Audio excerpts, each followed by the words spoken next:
Hello, I'm Bernard Hickey from Interest.co.nz and welcome to a special investing report brought to you in association with ASB.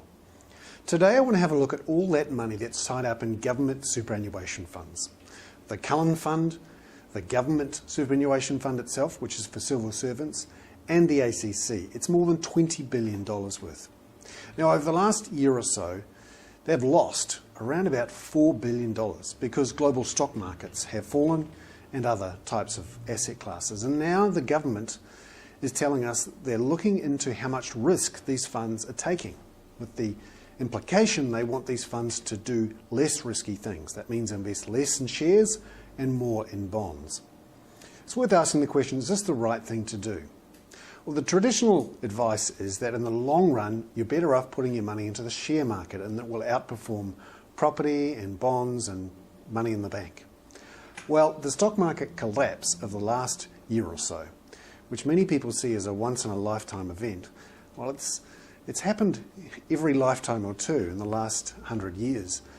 And in the long term, and most people would say 15 or 20 years is the long term, it really makes a difference whether or not you're in the right place in the cycle.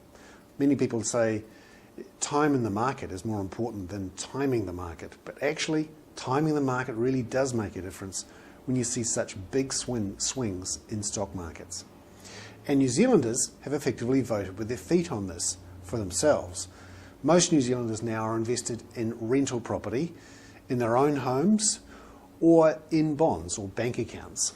And the surveys we see show that those investments, rather than investing in stocks, are much more popular. So the question is, should our own government do the same thing?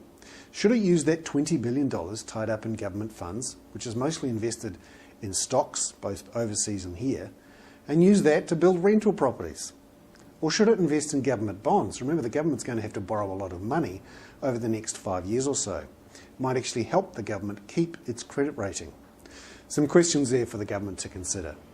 I'm Bernard Hickey. That was a special investing report brought to you in association with ASB.